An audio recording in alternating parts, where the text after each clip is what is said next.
Assalamualaikum warahmatullahi wabarakatuh. Izin memperkenalkan diri. Nama saya Ahmad Syudi, 12.03.089.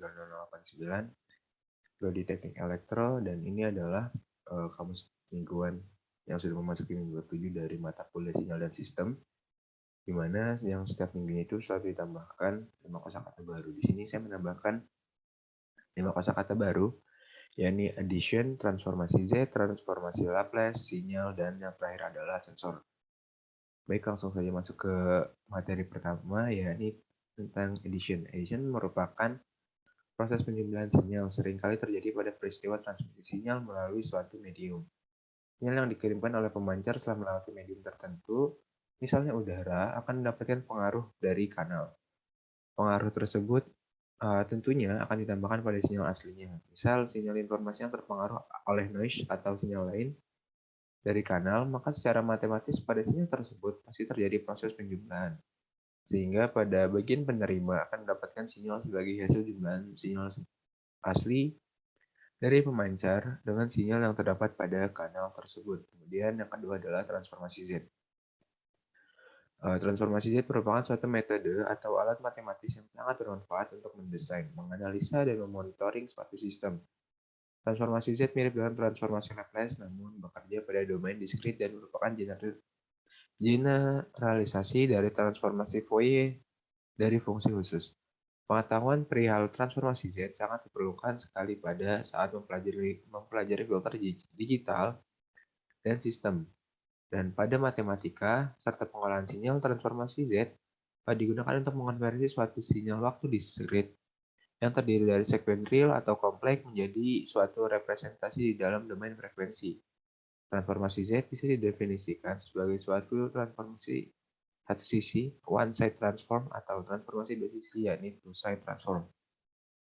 Kemudian, transformasi Laplace. Transformasi Laplace banyak dipakai dalam perhitungan dan analisis sinyal kontinu dan hanya dapat digunakan pada sistem linear yang waktunya tidak berubah.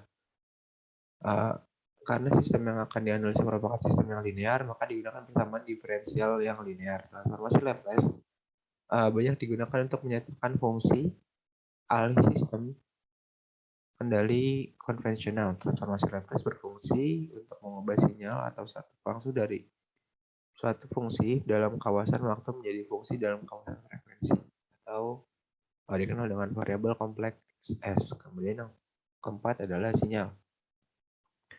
Sinyal merupakan sebuah fungsi yang berisi informasi mengenai keadaan tingkah laku dari sebuah sistem secara fisik. Meskipun sinyal dapat diwujudkan dalam beberapa cara, namun pada berbagai macam kasus, informasi terdiri dari sebuah pola dan beberapa bentuk yang bervariasi. Sebagai contoh, sinyal mungkin berbentuk sebuah pola dari banyak variasi waktu dan sebagian saja. Dan secara matematis, sinyal merupakan fungsi dari satu atau lebih variabel yang berdiri sendiri atau independen variabel. Untuk contohnya, sinyal bicara atau sinyal yang sering digunakan oleh manusia dalam berbicara akan dicarakan secara matematis oleh tekanan akustik sebagai fungsi waktu dan sebuah gambar dinyatakan sebagai fungsi keterangan atau brightness dari dua variabel ruang atau spasial. Fungsi sinyal dinyatakan dalam bentuk X dengan menyertakan variabel dalam tanda titik. Untuk membedakan antara sinyal waktu kontinu dan sinyal waktu diskrit, di sini kita menggunakan simultan untuk menyatakan variabel kontinu dan n untuk variabel diskrit.